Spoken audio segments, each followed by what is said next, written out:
Welcome to Alberta Conservation Association's Harvest Your Own podcast, the resource for everything hunting, navigating through the field, the butcher shop, and the kitchen. Life is all about great food. Let's get started.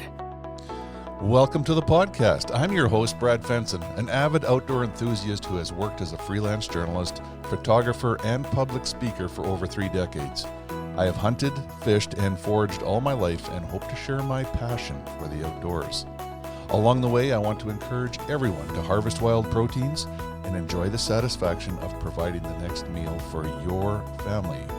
Our goal is to educate, entertain, and inspire individuals to get outdoors and create a connection between food, health, and your future meals.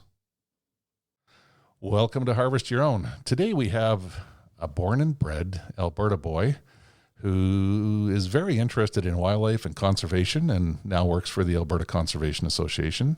Not sure how many years he's been around, but he's an intermediate biologist.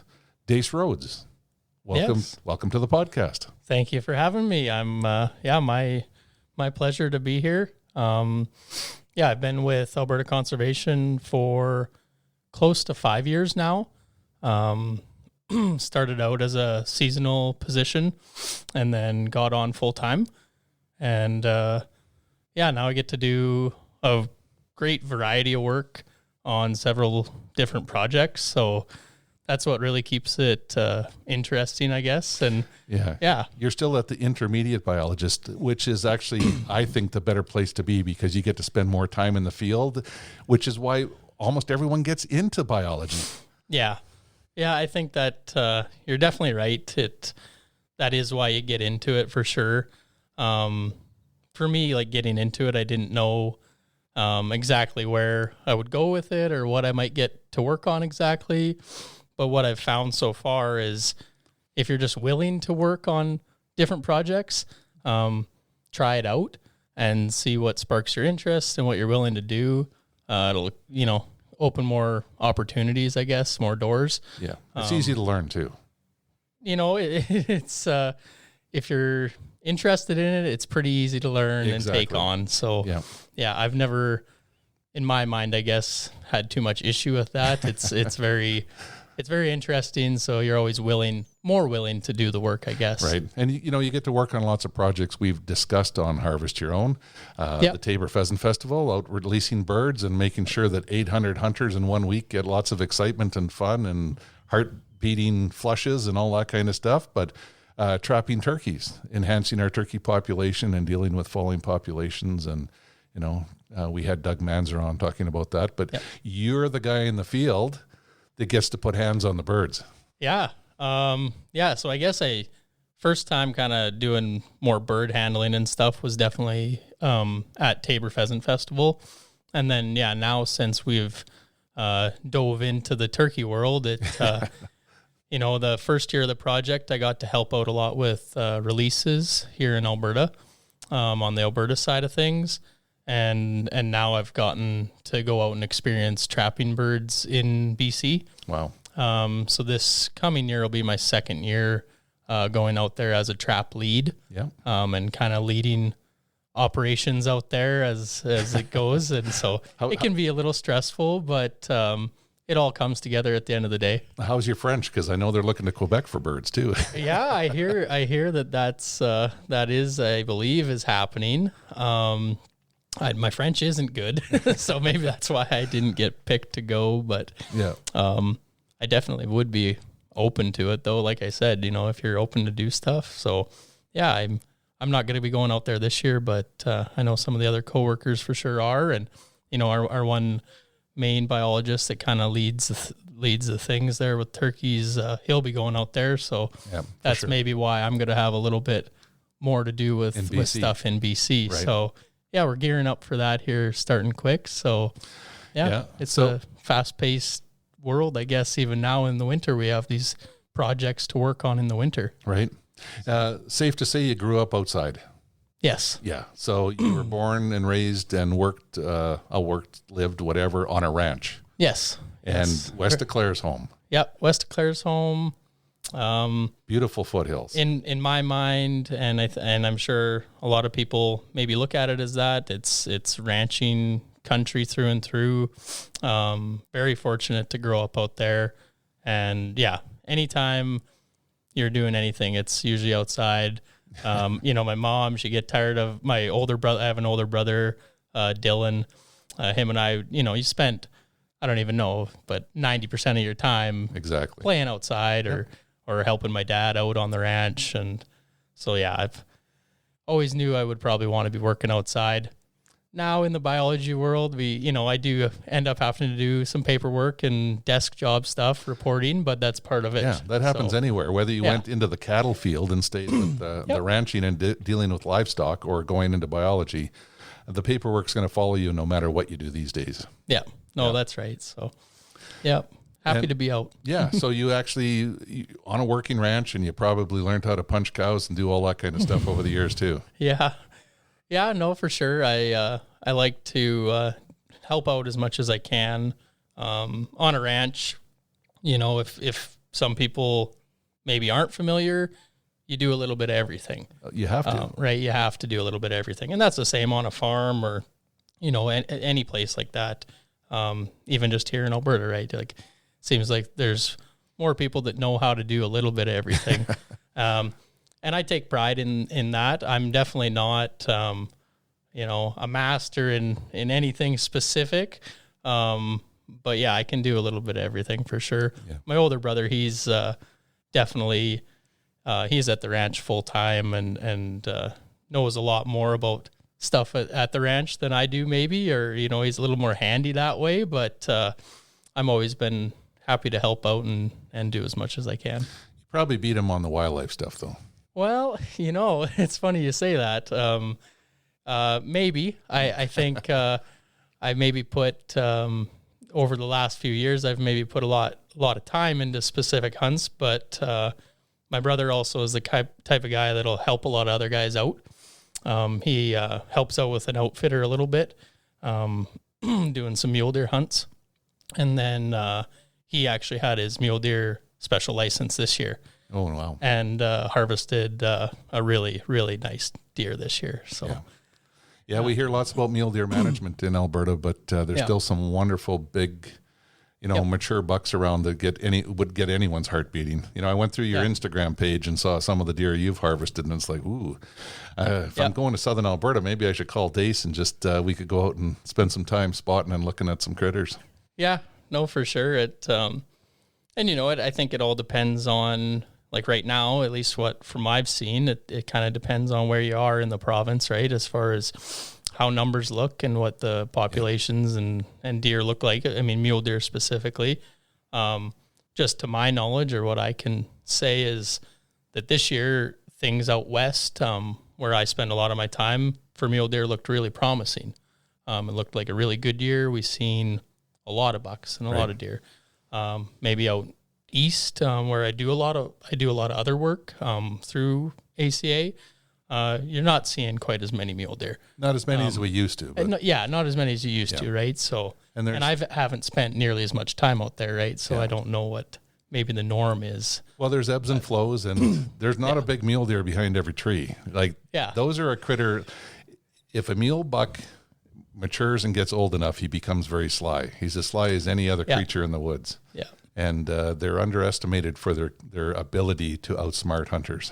Yeah, totally. It's crazy how smart they really get.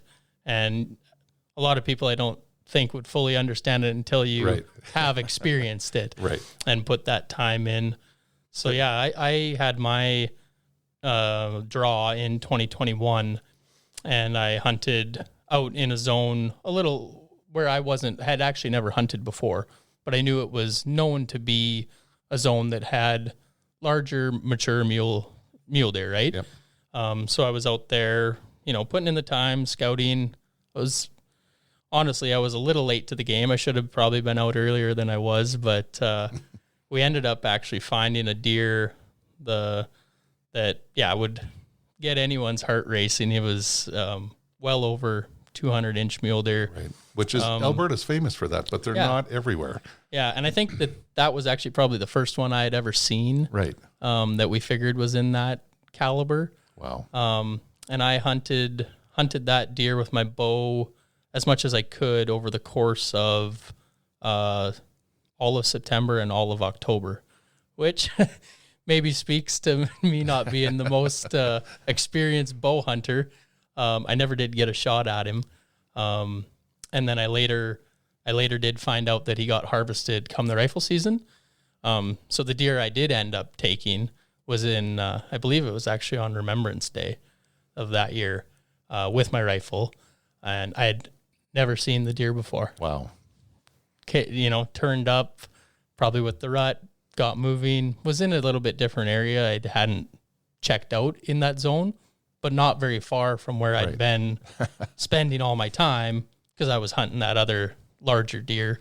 Well, that's a nice part about the foothills. You can't see very far because of the undulating terrain, and there's so many little folds and coulees and draws that there's a lot of places for a deer to hide, or any critter. Mm-hmm.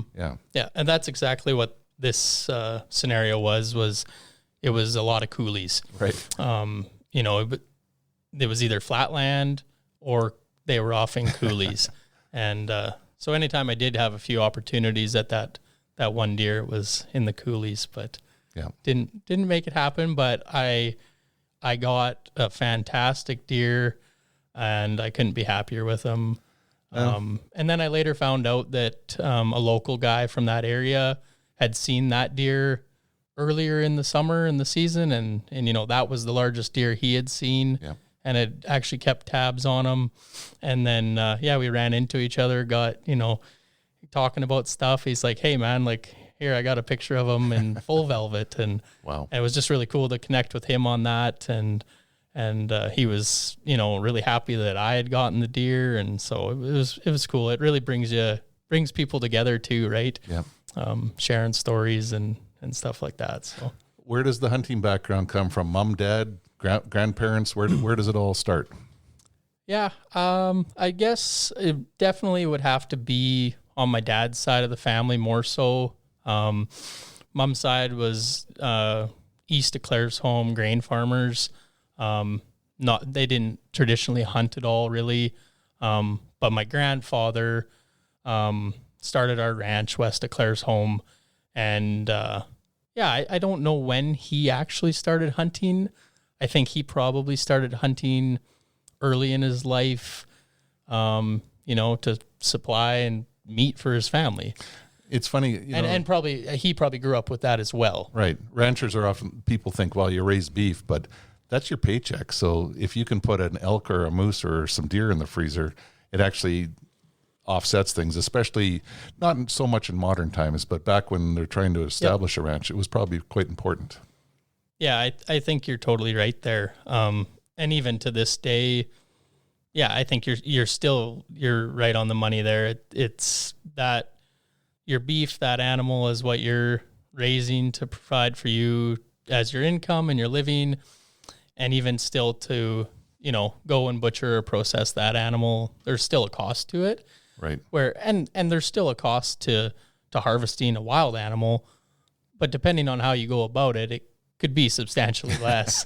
And it depends what you like and what you get used to. That's and right. And what opportunities you have. Yeah. Right. So I luckily enough, my dad took my brother and I out hunting. First hunt would have been for just a general tag for whitetail deer. And that's probably one of the most vivid hunting memories I have is that day I got my first buck. First deer, yeah. I could take you right to the exact spot, right? Where I got him, and we were out, it was my brother, my dad and I, and one of my dad's really good friends, and who for several years was like, he was also like a mentor kind of, right? So it was growing up with different friends and family to really mentor you into hunting. That helps. So, it really shortens the learning curve for people. Yeah, totally. So, I kind of grew up around firearms and watching wildlife and stuff. So I had a pretty good idea what it was all about. And my dad, harvesting deer and stuff. Usually it was deer, like mule deer or elk. For whatever reason, my dad never hunted a lot of whitetail. I think he to this day he still always says, oh, I've maybe killed 3 or 4 or 5. Now in his older age, he's started to get a few more whitetails. Just I don't know, because you have to wait so long for. Because you got to wait so long for a draw, exactly. So, but yeah, so my grandpa still likes. I mean, he's 88, and he's kind of at the point now where I put his draws in for him, and he asked, "Oh, did I get drawn for anything?" And I don't think he's going to be getting out anymore, but up until a few years ago, he was still, getting a cow elk tag and going out, and actually him and my cousin, they doubled up a few years ago. My cousin got a bull, and my grandpa got a cow in the same herd. Yeah. And a few years before that, my grandpa had a mule deer buck that we got mounted. Probably would be his last mule deer buck. So it's pretty special. So yeah, I mean, I could go on and on. There's countless memories, right? And it's exciting for me because I'm in a position now where I can really take advantage of making more memories with a lot of friends. And I'm starting to get some of my closer friends that didn't grow up hunting are actually taking an interest in it. And so now I'm kind of like really looking forward to doing that. Be the mentor too. Yeah. Really starting to figure out what that's about. This podcast is produced for Harvest Your Own, a program dedicated to those who want to reconnect with food and health through their experiences outdoors. HarvestYourOwn.ca is a resource for individuals to learn more about hunting and the outdoors. There's information to get you started and ensure that your compass stays pointed in the right direction to be successful. Where's your next meal coming from? Well, you grew up in a very beautiful part of Alberta. That area west of Claresholm is special. Always has been. It was one of the first places I hunted when I came to Alberta. Shot elk there and deer, and had some good times. What they actually asked me to talk to you about was a moose that you harvested in the foothills of Alberta. For sure. Yeah, I mean, it was a pretty special opportunity as well. For people that don't know, we actually have 2 different subspecies of moose in Alberta as classified by the record books. So we have Canada moose in the majority of northern Alberta, and down to the Bow River. And everything south of the Bow River is considered a Shiras moose, which is a smaller in stature. Some of them can be as much as 25% smaller than a Canada moose. And some say the coloration's different too. They are very brown in the back, not solid black, but I think that varies as well. But Shiras moose, you have to draw a tag. It's not like you can just go bow hunt them and like you can Canada moose up north. And it's getting harder and harder to obtain one of those draws. Yeah. Yeah, so that was, moose to me growing up in the South, more or less was something that was never on my radar. But yeah, going back to like starting hunting when I was 13, well, fortunately I also, started applying for special license draws when I was 13 years old. Right. So now here in the last few years, I have had a few different tags that I was able to successfully apply for and draw. Yeah. Building priority, anticipating it big time. And I guess like the top 2 for that would definitely be pronghorn antelope and my moose, which are both like up to 15 years wait in a lot of zones. Yeah. I drew my pronghorn antelope. I think it would have been 2022. And I think I was 12 years of priority there, for down in the South. And then, I drew my moose last year. And a big thing with drawing my moose is I wanted to make, either of them. I guess this would be my little bit of advice is make sure you're going to have the time to prioritize the hunt. Is all I could say to that is because you want to get the most out of it as you can. Absolutely.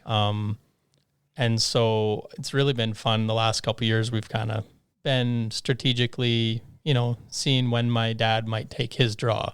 So like my dad took his antelope draw the following year, I believe. And then my brother is still waiting to take his. And same thing with moose. So actually my dad drew his moose tag in the same area 2 years before I took mine. So we're going kind of back to similar areas and hunting and making memories, but we're getting to stretch it out over a few different years. And you learn more too. You do. You learn more about the land. You learn about the animals. Luckily enough through work, I've gotten to start, seeing a lot of pronghorn. Before starting working with Alberta Conservation, I was never in pronghorn country. Right. You're in mule deer country. I'm in mule deer country. Well, now I'm always in pronghorn country. And then when I go back to the ranch, I'm, looking at mule deer lots. But so, you learn lots about that, but then you also learn lots about, landowner connections, where to go, what works. That's part of that planning you talked about. Lots of planning. Yeah, that priority. Make it a priority. You wouldn't want to draw your antelope and your dad's mule deer and your moose all in 1 year. Exactly. Yeah. All in the same year. Maybe you could, but it would be maybe stressful. Or you might not be successful on everything because you don't have the time to put into it. Yeah. And, I know a lot of people that, are willing to not fill a tag, just if they don't find the right animal that they're looking for. But when it is a draw tag that you wait so long to get, I'm looking for a special animal, but I'll also be very happy with filling that tag. Yeah. I taking my Shiras moose tag there, west of Highway 22, out in the foothills. It's a moosey spot, moosey country. There's not a ton of tags drawn in that area. It's kind of nice. So you're going in there and it's a busy spot for general season for elk and whitetail. But for moose hunting, you're not going to be, too crowded. Exactly. Thanks. Like too crowded with other moose hunters, but you're going in there and it's, you're not, way in the backcountry, but you really do feel like you're in the backcountry, and you are. But you're fortunate because you've got horses with the ranch. Very, very lucky that way. So, we went in there a few years before. I know lots of friends that have went in there before and had successful hunts. We went in there a few years before for my dad's hunt, and I really remember that one because I think it was the coldest hunt I've ever been on. I looked at your Instagram photos because you did a good job of documenting your hunt and what it was all about and what you experienced, and it looked cold. Yeah. Some of the pictures you had so much covering your face and your head that I couldn't tell it was you. Yeah, totally. Yeah, so Dad's was really cold, and we rode in, and I was probably under-prepped on my footwear, not being insulated enough. Right. So, you're sitting in the saddle and you're not moving your feet, and the toes got cold. The toes and the hands got real cold. And then, we get into the spot for that, and all of a sudden there's the moose, right? So it's hurry up, get off. And that's kind of, hunting off a horseback. At that point, though, you forget all about your toes. Exactly. Yeah. But so things happen fast, and I'm scrambling to try to help Dad, get in position to try to make a shot on his moose. And luckily enough, it all worked out, and we got his bull, which was a really nice bull. So then after we started, we took some pictures and started skinning out the bull. We made a big fire, and it was nice and comfortable. And the sun came out. It was glorious. And then last year when I went in for my moose hunt, I wanted to try to hunt him with a bow. So that opened in like September 1st there. And so I did. Very fortunate. Again,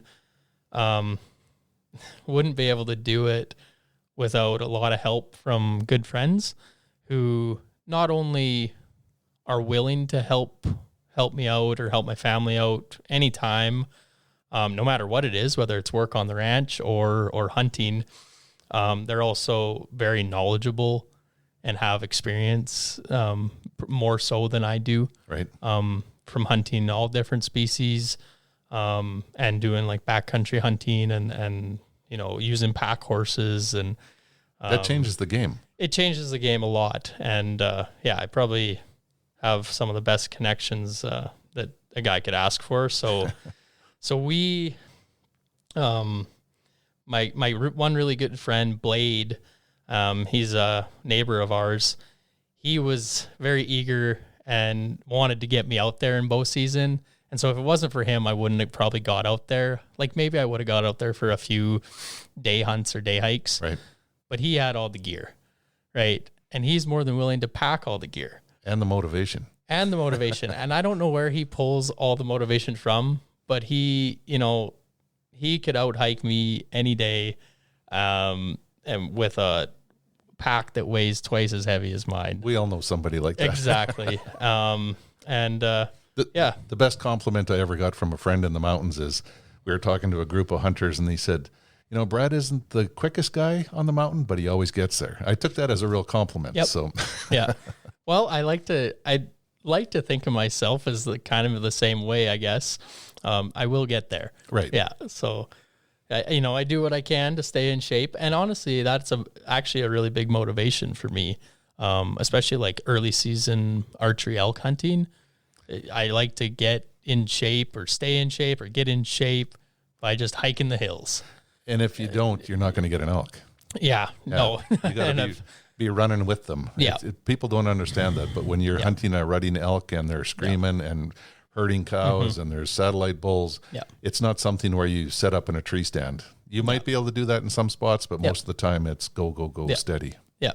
No, exactly. And I do a little bit of both. And I've bow hunted for quite a while now, and I just finally successfully got my first archery kill last year. Oh, nice. I got a cow elk with my bow. Yeah. Did you hunt that moose during the rut as well? Were you able to get out and call? Yeah, so we did. We attempted to, yeah. So, getting back to the moose, we were in there. I think we got in. So I actually went in with Blade's dad and then a really good friend, Chase Simpson, who the Simpson family is very well known in the hunting world. So shout out to those guys. So we got in there and set up camp. I've got my bow, and it was end of September, I believe. And then, so I had to try to make it happen then, because then I also had a really good friend getting married. He decided to have a wedding in the fall, right in the middle of the rut. Actually, it's like, as far as we knew or thought, the rut might be the start of October there last year. So we did turn up some bulls. We were seeing moose. We decent numbers. Lots of cows, calves. Some smaller bulls, but the big thing in there was tough. Last year it was really warm. It was really warm, during the day. So like you were pretty much limited to mornings and evenings. So you're in there, you get up early, it's cold, you make a hot little instant coffee, you get out, get into a position to start spotting the valley as the sun comes up. And so, we would see, okay, there's a bull, there's maybe a cow over there, and we were seeing animals. And so we were in there, I think the first time and that was the first, kind of documented, the first video I put on my Instagram there, was us, and we actually took e-bikes in part of the way on the trail, just to kind of get us back there. And then we stashed them and hiked out and put up camp. And kind of in the same area pretty much right in the same area that we had got my dad's bull years prior. So, that was a exciting hunt. Not only did we see quite a few moose, we didn't see a bull of the caliber I was maybe hoping for or looking for, but also with my bow, I was a little more open to maybe any bull. So we did some calling. I think it was the first night we were in there. We had a small bull. He actually only had one antler, start to kind of come in, and then it got like too dark, too fast, as it usually does.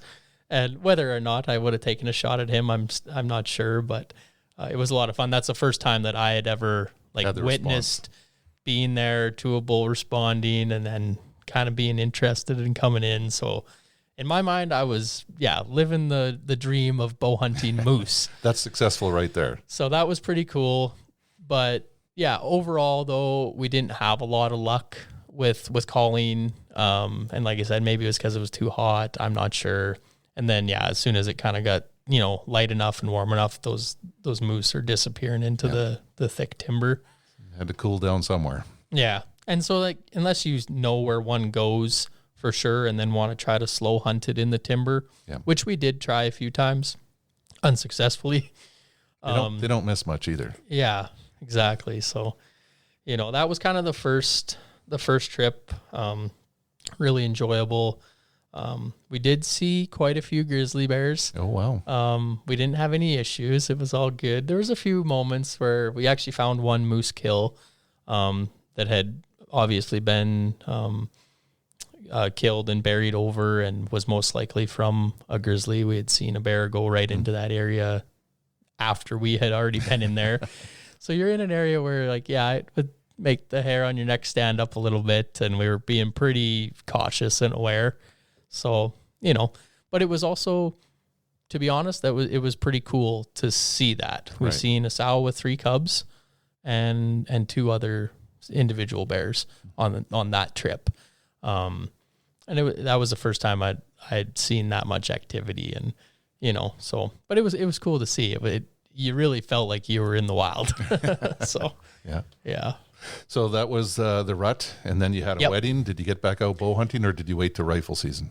So we went back out. I think I got back out there one more time. Yep, with Blade. So it was just him and I, and that trip we got up high, camped up high, vantage point, could see lots. I was kind of nursing a knee injury ish. It had been a long season already. And that is where riding my e-bike a little bit really did help out. But he didn't have one at the time. And he was still willing to go. Said, you go ahead. I'll catch up. Yeah, exactly. Well, he still almost was ahead of me.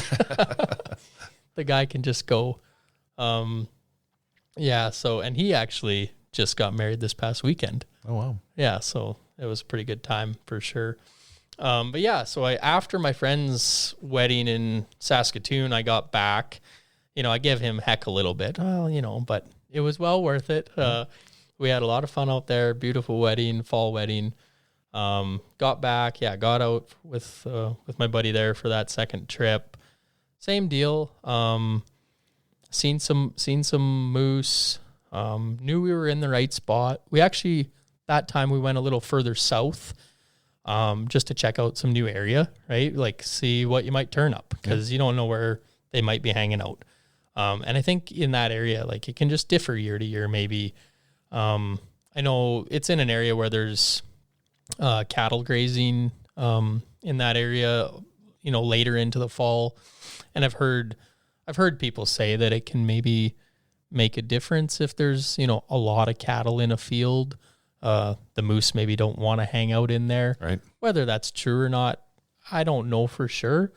But it definitely makes the spotting a little trickier, because every dark critter you see come out from behind a spruce or a fir tree, you go moose. Yeah, right. There's a moose. There's just a cow. Well, a beef cow or a cow moose? Yeah. So it was a, ongoing joke about what you're seeing. So, so we, that was a good trip. That was really, I guess just a really nice, good bonding trip. And just like really, if you're willing to do that, can get someone into appreciating, if you haven't done it, backcountry style, like teepee tent camping, off the grid, titanium stove, it's still pretty cozy, comfortable when the elements are, not too bad. But probably not for everyone, but for me being someone that doesn't have all those materials or gear, you really appreciate someone that does. Right. And it was very, very enjoyable. Yeah. Totally off the grid, and seen lots of critters. Got a really good video. We did see 2 moose, still fighting, sparring. So the rut was like still going on a little bit. Whether, I don't know, they were kind of, just messing around maybe. But so yeah, we tried calling a few bulls there too. Didn't have anything come in. Took quite a few naps underneath trees. It's just making memories that really stick with you. Right. Yeah. So when did the rifle season open? Is it November 1st or is it one of the late October openings? Yeah, it's a late October one there, October 25th. Right. So yeah. Back in the hills for opening day with a firearm? Yeah, I managed to get out there. Well, I think we got out there the day after the opener, which was, fine because I think the opening day in that area was going to be jam-packed, busy anyways. When we got to the staging area, there was nowhere to park. So we had to, drive and park way the heck down the road. And my one other really good buddy, Mitchell, he came with us. So it was 3 of us. And he, he wanted to be there to experience the hunt. Yep. And so the 3 of us just hiked out. Didn't take the e-bikes or nothing. And we hiked out in the dark for, 2 hours and wow.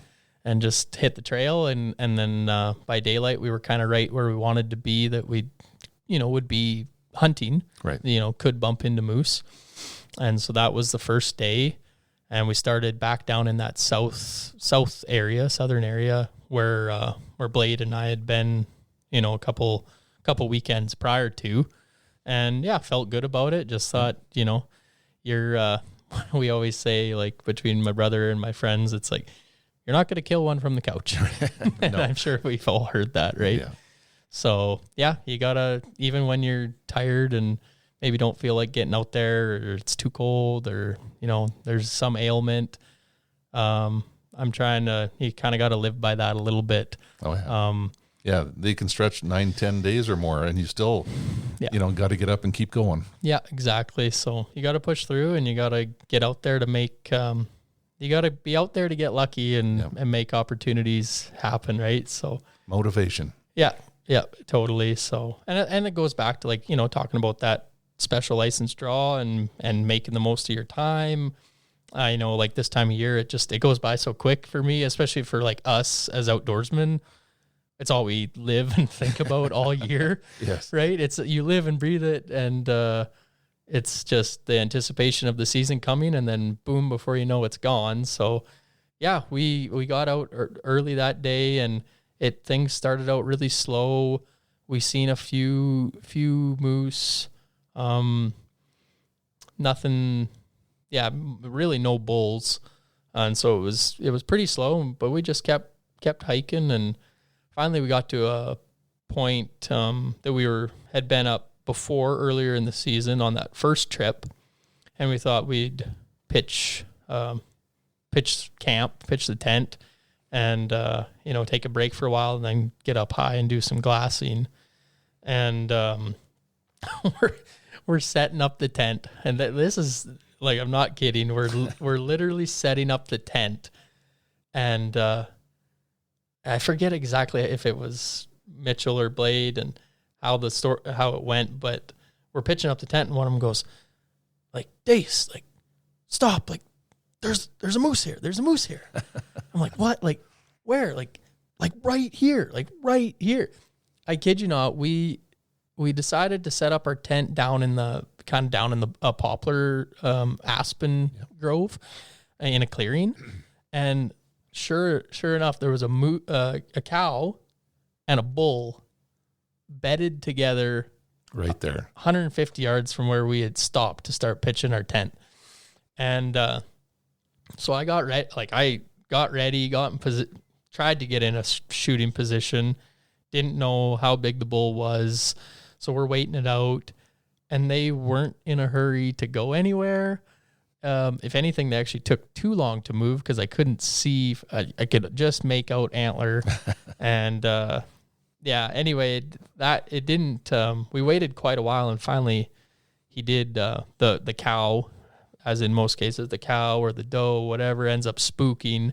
And so the cow finally kind of spooked or busted, and then the bull turned and went pretty quick. But we had got it by then. We had got just a good enough look at him. I had decided it wasn't the bull that I wanted, caliber of bull I wanted to take. Right. You know, maybe just on like the first day of rifle hunting, but looking back, I probably probably would have taken him. You know, and then he ran out across the hillside later when we got up into our glassing spot, and I still second guessed myself there and thought, should I shoot? And then he, you know, was out of range, and there he was, gone. But that really got us excited. Yeah, no doubt. Got us pumped up, and you know, feeling optimistic about how the hunt was, you know, hopefully going to turn out or go. So, and those are little moments you really live for too out there, right? That makes you appreciate it. Absolutely. Yeah, totally. This podcast was made possible by Alberta Conservation Association and the Harvest Your Own community. If you're interested in harvesting your own food, there's a comprehensive collection of information. To gain insight and knowledge, head to the field, harvest your own protein, prepare it, and taste the results. HarvestYourOwn.ca is a library of information from getting started and geared up to processing, butchering, and cooking wild game to make the connection between health and food. So you stayed the night in the tent? Yeah. We had, so that afternoon we were glassing, kind of just watching the area. We hoped to see some, you know, more mature or maybe a bigger bull come out of. And, yeah, it was kind of a crazy night.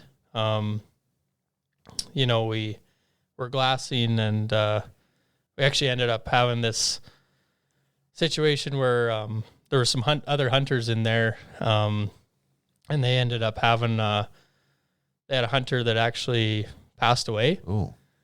I don't know if you had ever heard anything about this or not, but I might have, yeah. Yeah, it was a situation like that we didn't ever expect to happen. But we were glassing, and we seen across the valley that something was going on. These guys had actually gotten a moose that we later ended up helping them out with.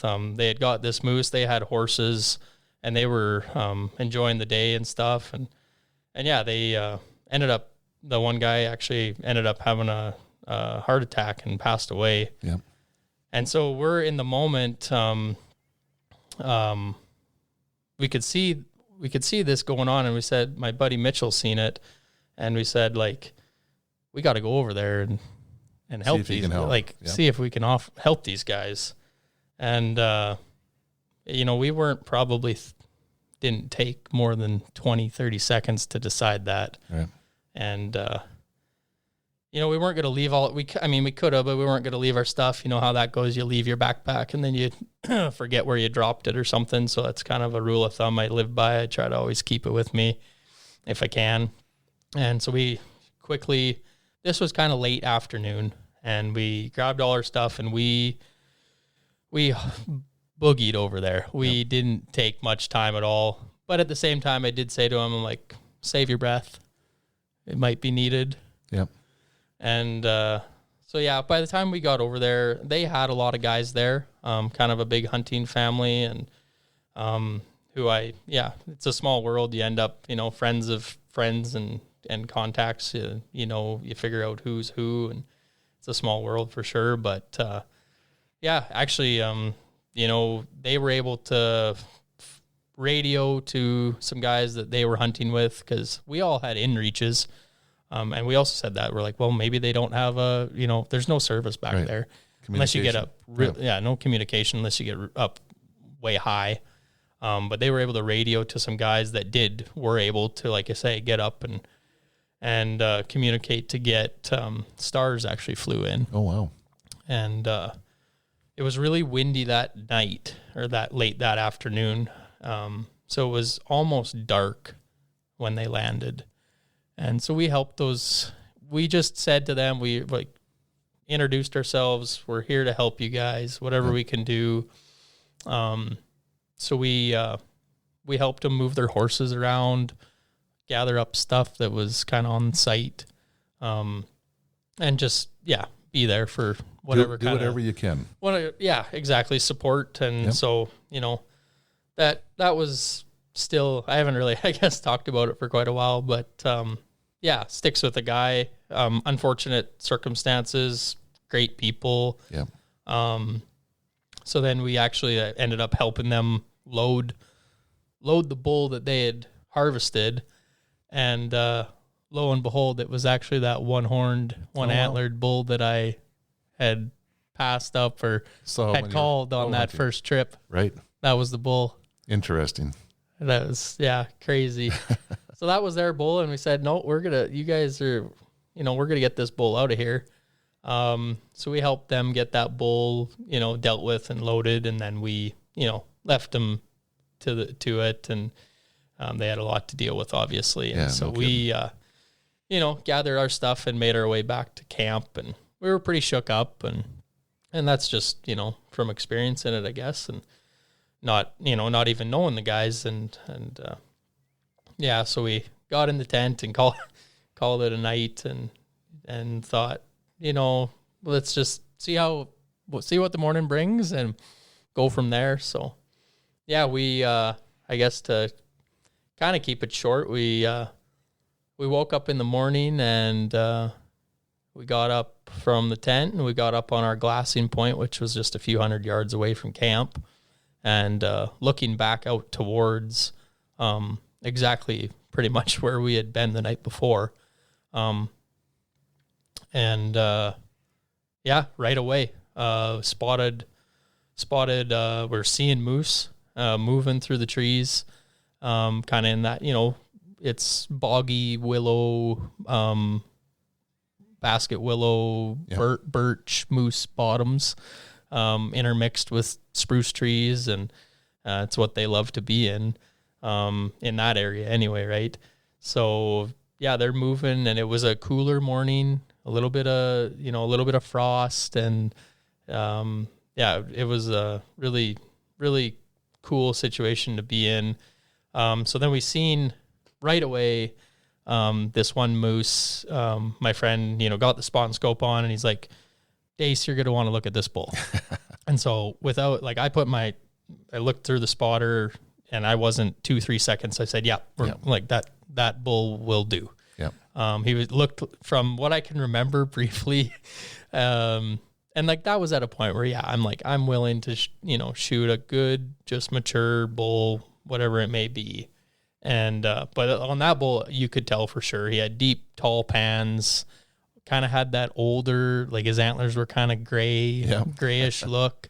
You just knew, for as many moose as I've seen, I knew that was a cool bull.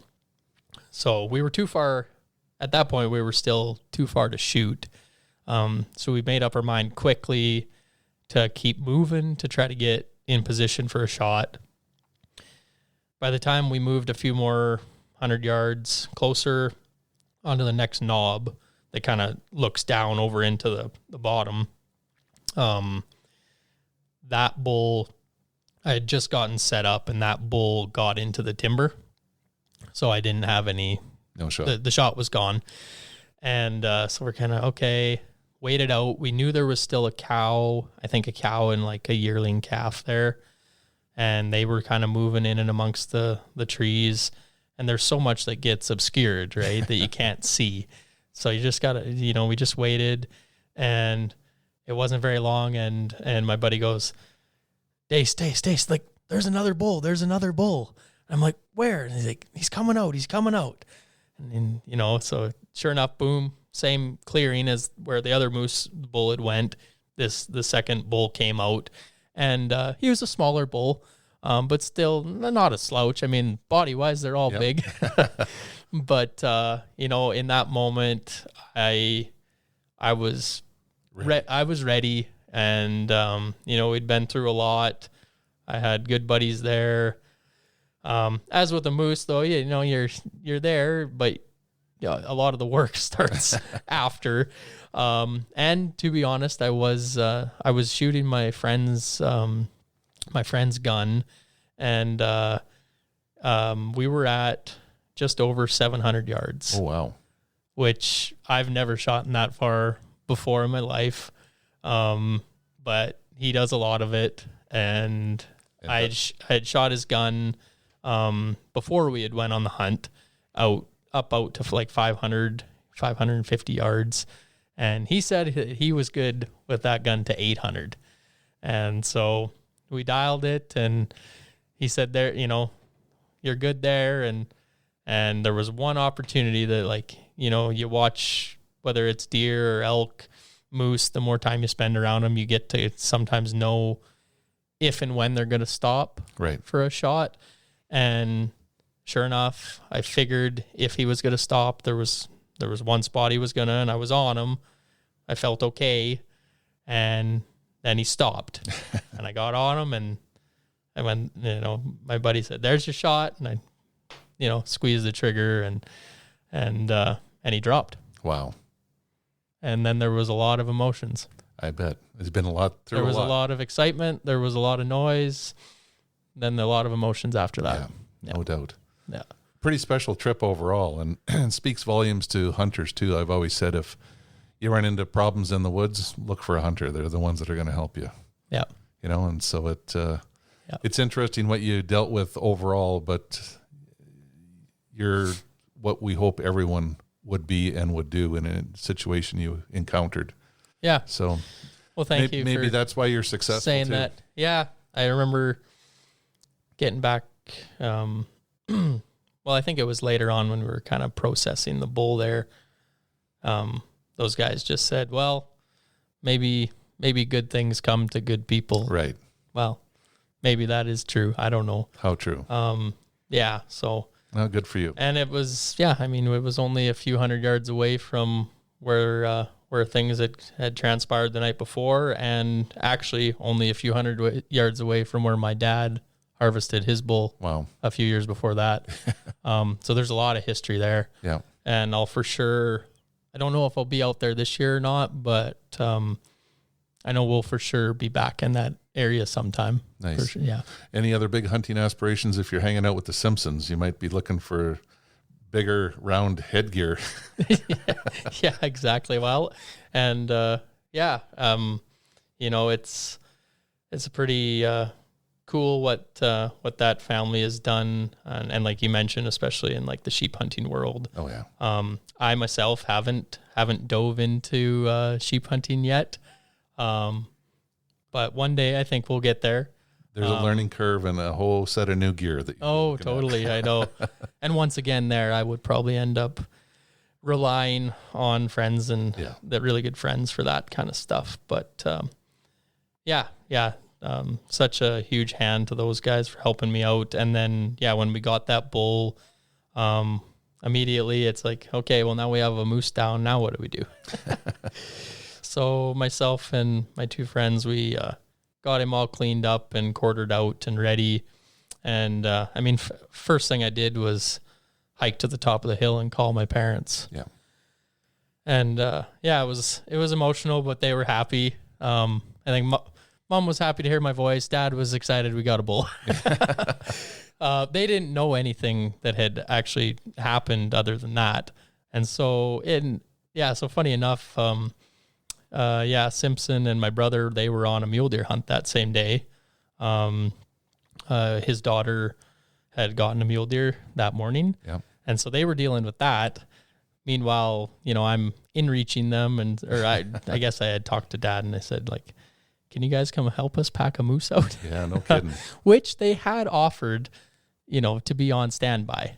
And that's one thing. Those guys are always willing to help out. And you can count on them. And you can count on them. And that goes for, all my friends. Not just friends that I hunt with. Yeah. But friends I've grown up with, whether it's playing sports or through school. I'm really lucky. I can always count on them. We should all be so lucky to have friends like that, to race you in on your bike and when they're on foot, and to help spot the game and take care of others that are in need and help break things down and get it out. It makes for better memories. Yeah. Yeah. And better bonds. Yeah. No, that's it. I think that's just it. Those are the things that really resonate and stick with you. And I think it's, if those things weren't part of it, it wouldn't be nearly as exciting. And I don't think that you'd push as hard to always be out there. It helps define you as a hunter too, in a special class. Yeah. Well, yeah, maybe. I don't know. It does. It's different for everyone. And I like to look at it like, I love hunting because hunting and fishing, I'm more of a hunter myself, but there's beauty in, you can make it whatever you want to make it. Yeah. And whatever it is to you can be different to the next person. But yeah, as long as you're doing it for the right reasons and enjoying it, doing it the right way, then I think the right reasons. You got it made. Yeah. Right. Well, thanks for sharing your story. It's a good one. And you don't have a lot of hunting years under your belt, but you've got a lot of experience and probably the best friends you could ask for in terms of a small hunting community. So yeah, hopefully you inspire others to get out there and be mentors and good friends and, play the draw game carefully so that you can share it with others, not just yourself. Yeah, no, totally. That's, I was joking with my one friend. We had so much fun on our recent pronghorn hunt that, there were some other guys out there that were like, maybe we should just hang around a few more days and go help these guys out.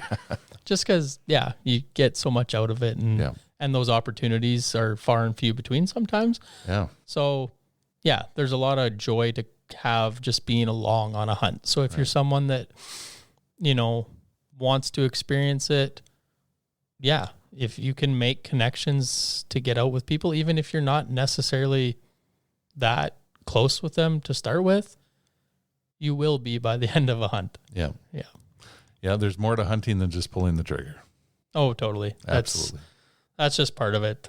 Like you said, it's all the prep and all the planning and anticipation and things that keep you up at night and things that sometimes haunt you, maybe missed opportunities or the coulda, shoulda, wouldas, or that's what makes you go back. But it's what keeps pulling at you and making you go back and pushing one foot in front of the other. Right. So, well, thanks for sharing your story. I think it's a great one. Okay.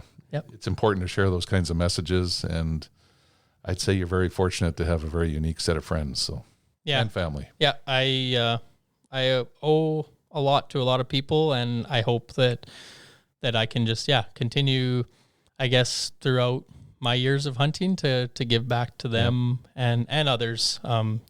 New friends, new faces. Yeah. And I guess that's maybe the best way I know how is partly through hunting. Right. Well, we'll leave it at that. Yeah. Encourage everyone to pay it forward. Yeah, for sure. Thanks, Brad. Thank you. We hope to inspire people to reconnect with nature and appreciate where your food comes from by harvesting your own. For more information on getting started or to learn specifics about the Field to Fork experience, visit harvestyourown.ca and follow on Facebook and Instagram. Check back often for new material, recipes, and videos that are posted regularly. Please subscribe to Harvest Your Own podcast and take the time to rate and review the show to help us build a dedicated core of passionate hunters as our regular audience.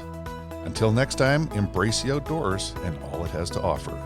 Thanks for joining us.